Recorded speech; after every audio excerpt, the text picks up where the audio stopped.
दोस्तों, सिनेमा देखने वाले बहुत हैं, सिनेमा बनाने वाले भी बहुत हैं, लेकिन सिनेमा के पीछे की कहानी कितने लोग जानते हैं। आज मैं मुंबई में एक ऐसी जगह पर हूं जहां इंडियन सिनेमा सिर्फ स्क्रीन पर नहीं मिलता। यहाँ मिलती हैं हमारी यादें, हमारे हीरोज, हमारी टेक्नोलॉजी, हमारी स्टोरीज और हमारी पूरी फिल्म इंडस्ट्री। यह है फिल्म इंडस्ट्री का मंदिर। हर राइटर, एक्टर, डायरेक्टर और फिल्म इंडस्ट्री से जुड़े हुए सारे तमाम लोगों को यहाँ पे दर्शन करने जरूर आना चाहिए। और मेरे लिए आज का दिन थोड़ा पर्सनल भी है, क्योंकि मैं सिनेमा को बाहर से देखने नहीं आया। मैं उस सिनेमा के अंदर अपने पिछले सालों की मेहनत, पिछले सालों के संघर्ष, उन सबको ढूंढने आया हूं। आज मैं आपको लेके चलूंगा National Museum of Indian Cinema.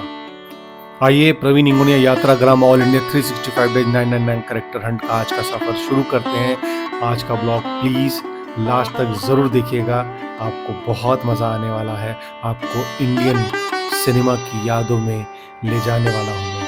आइए।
एज एन फिल्म मेकर ये रियल की फुटेज देखना, मतलब रियल की रील देखना, मतलब इतना एनर्जेटिक है, इतना अच्छा लग रहा है।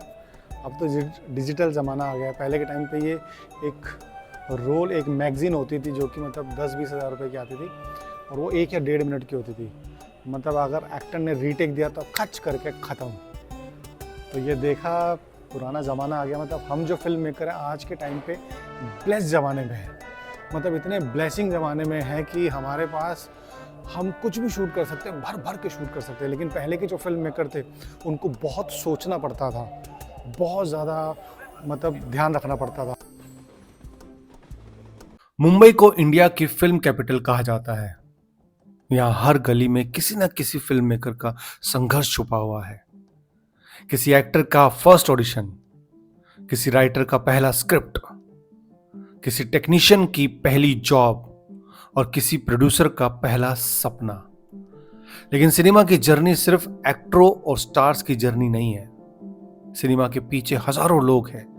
Writer, director, actor, cinematographer, music director, set designer, makeup artist, lightman, spot boy, technicians. Cinema एक आदमी नहीं बनाता, सिनेमा एक पूरी दुनिया मिलकर बनाती है।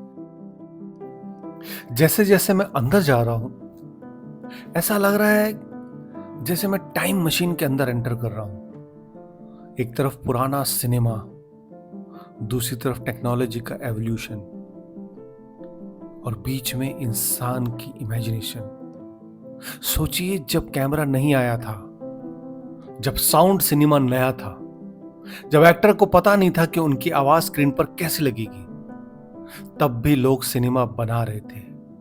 क्यों? क्योंकि इंसान को कहानी कहनी थी। और टेक्नोलॉजी बार बार बदलती रही, लेकिन कहानी कहने की जरूरत नहीं बदली। दोस्तों, इंडियन सिनेमा की शुरुआत को समझना हो तो हमें उन लोगों को याद करना पड़ेगा जिन्होंने बिना मॉडर्न टेक्नोलॉजी के सपना देखा। दादा साहब फाल्के। उनका नाम सिर्फ इंडियन सिनेमा के हिस्ट्री चैप्टर में नहीं होना चाहिए। उन्होंने एक पॉसिबिलिटी क्रिएट की कि इंडिया अपनी कहानी खुद फिल्म पर दिखा सकता है। और फिर एक जर्नी शुरू हुई, साइलेंट फिल्म से talking film, black and white से कलर, सेलुलाइट से डिजिटल, सिंगल स्क्रीन से मल्टीप्लेक्स और आज ओटीटी और स्ट्रीमिंग। सिनेमा बदलता रहा, लेकिन ऑडियंस की आंखों में कहानी देखने की भूख वही रही। मैं जब सिनेमा की हिस्ट्री देख रहा हूं ना दोस्तों, तो बहुत एनर्जेटिक फील कर रहा हूं। यहां पे आना मेरे लिए मंदिर आने जैसा है। मुझे अपनी हिस्ट्री भी याद आ रही है दोस्तों। मैं थिएटर से शुरुआत किया, स्टेज पर खड़े होकर एक्टिंग सीखी, कैरेक्टर को समझा, ऑडियंस को समझा, रिएक्शन देखे, स्ट्रगल देखे, और फिर सिनेमा को समझने की एक सीख आई। कैमरा के सामने भी कैरेक्टर क्रिएट किया। मैंने एक चीज बहुत स्ट्रांगली फील की है, एक्टर सिर्फ डायलॉग नहीं बोलता, एक्टर अपने साथ अपनी पूरी जिंदगी लेकर कैमरे के सामने आता है। उसका एक्सपीरियंस, उसका पेन, उसकी ऑब्जर्वेशन, उसके फेलियर्स, उसके रिलेशनशिप, सब कुछ। और शायद इसलिए मैंने डिसाइड किया कि 9 रोल के बाद करूंगा 999 कैरेक्टर। दोस्तों यहां पर आओ तो आप पूरा भरपूर टाइम निकाल के आइएगा। आप पूरा दिन स्पेंड कर सकते हैं। 4 फ्लोर है और हर फ्लोर पर यादें, हमारे इंडियन सिनेमा की यादें, और आप इतना इतना प्राउड फील करते हैं। आपको मैं बताऊं, यहां पर मतलब मैं आता रहता हूं, हर साल आता रहता हूं, और एक चीज मैं हमेशा महसूस करता हूं कि सिनेमा की जो हिस्ट्री है वो सिर्फ ग्लैमर की हिस्ट्री नहीं है। इसके पीछे संघर्ष है, बहुत कठिन संघर्ष, बहुत मेहनत है। कितने एक्टर आए चले गए, कितने फिल्म में बनी, कुछ रिलीज तक नहीं हुई, इन्होंने मतलब ब्लॉकबस्टर हो गई। कितने राइटरों ने लिखा, लेकिन उनका नाम स्क्रीन पर आया तक नहीं। कितने टेक्नीशियंस ने अपनी जिंदगी सिनेमा को दे दी, लेकिन ऑडियंस ने उनका चेहरा अभी तक नहीं देखा। सिनेमा के पोस्टर पर कुछ नाम बड़े लेटर में होते हैं, लेकिन फिल्म के पीछे हजारों छोटे छोटे नाम होते हैं दोस्तों, और उन सब के बिना फिल्म कंप्लीट करना इम्पॉसिबल है। यहां पे आके आप उन सारे टेक्नीशियंस को जानते हैं, उनकी चीजों को जानते हैं कि कितनी मेहनत लगती है एक फिल्म बनाने में। मतलब प्री प्रोडक्शन होता है, प्रोडक्शन होता है, पोस्ट प्रोडक्शन होता है, फिर डिस्ट्रीब्यूशन होता है, फिर रिलीजिंग होती है।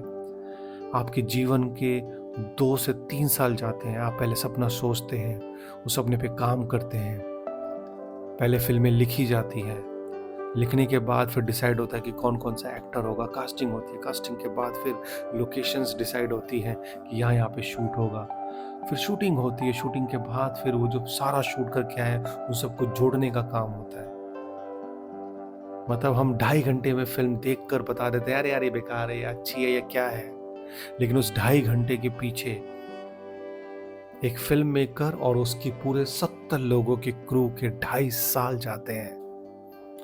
दोस्तों यहां पर आकर आप बहुत मोटिवेटेड होते हैं, और मैं मतलब मेरे ब्लॉग के थ्रू बार बार यही चीज़ मेंशन कर रहा हूँ कि जब भी आप लो फील करें, क्योंकि यहाँ पे 365 दिन में आपके मतलब खतरनाक आपको मेंटली संघर्ष करना पड़ता है, फिजिकली, फाइनेंशियली, तमाम चीज़ें रहती हैं। तो जब भी आप थोड़ा लो फील करें, यहाँ पर आएँ, यहाँ की चीज़ों को देखें, मोटिवेट हो, और एक सपना लेके जाएं कि यार मेरा भी यहाँ पे नाम आना चाहिए, मैं भी कुछ ऐसा करके जाऊं कि मेरा भी यहाँ पे चीज़ें मेंशन हो कि यार एक फिल्म मेकर था, एक एक्टर था, एक राइटर था, एक डायरेक्टर था जिसने भारत सिनेमा के लिए कुछ किया। मेरी भी वही कोशिश है 9 रोल के बाद 999 रोल करने की, कि मैं मेरे जाने के बाद लोग कहें कि यार एक एक्टर था जिसने हार नहीं मानी, जो लड़ता रहा, रास्ते मिले नहीं, अपने रास्ते खुद बनाए और दुनिया को दिखाया कि मैं यहाँ पे मुंबई में क्यों आया था, किस लिए आया था। वो चीज़ कभी नहीं भूली। तो बहुत एक्साइटेड हूँ मैं, मतलब यहाँ पर आके अभी जो इस जगह पर हूँ, तो मैं जैसे मैंने बताया, मैंने बहुत प्रोटीन शेक पी रखा है, बहुत एनर्जेटिक है, बहुत मतलब कमाल की एनर्जी फील कर रहा हूँ। आप भी आएंगे, आप भी सेम फील करेंगे यहाँ पर। बहुत अच्छा लगा आज यहाँ पर दोस्तों, national Museum of Indian cinema के बाहर। मतलब मैं हूँ तो मुझे एक चीज़ महसूस हो रही है, मुझे ऐसा लग रहा है कि मैं यहाँ पे म्यूजियम देखने नहीं आया था, मैं अपना पास्ट देखने आया था और शायद अपना फ्यूचर भी। सिनेमा बदलता रहेगा, टेक्नोलॉजी बदलेगी, प्लेटफॉर्म बदलेंगे, ऑडियंस बदलेगी, लेकिन जब तक इंसान के अंदर इमोशंस है तब तक सिनेमा जिंदा रहेगा। और मेरी जर्नी वो भी चल रही है, 365 डेज 999 कैरेक्टर, हर दिन नई लोकेशन, और नए लोकेशन के साथ नया ऑब्जर्वेशन, नए ऑब्जर्वेशन के साथ नए कैरेक्टर को ढूंढने का सफर। आज की कहानी उम्मीद है आपको पसंद आई होगी। हमारी कोशिश अगर अच्छी लग रही है तो आप प्लीज़ कमेंट करें, शेयर करें, हमें चीज़ों के बारे में बताएं, और देखते रहिए यात्राग्राम, और तैयार रहिए 2027 में मुझे 999 रोल में देखने के लिए। भारत माता की जय। सिनेमा हमारी माँ है, सिनेमा है तो हम हैं, सिनेमा देखते रहिए। Thank you so much.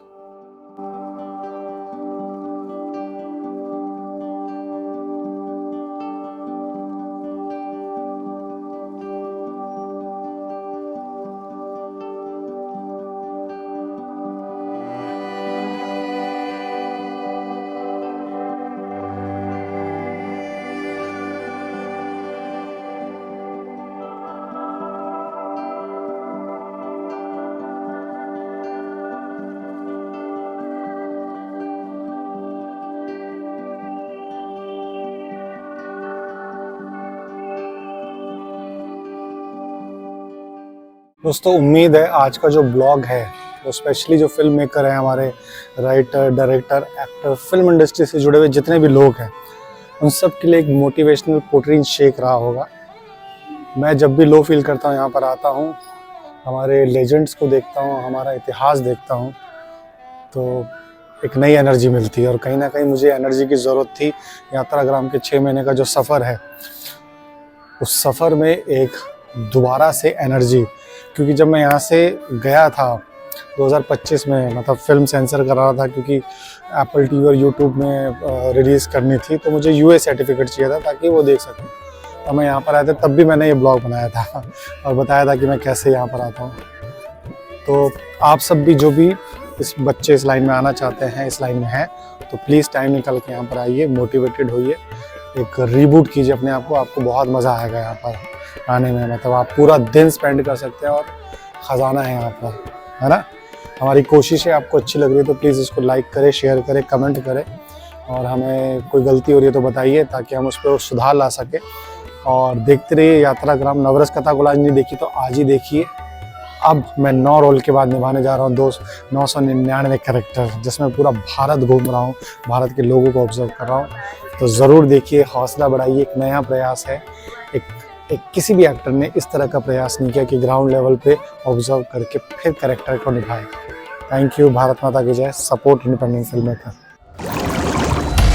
नवरसों का जाल है, मनुष्य सृष्टि ढाल है, कहीं सूक्ष्म तो कहीं विकराल है। नवरस जीवन में जब जब आता, तब तब जीवन जीवन कहलाता।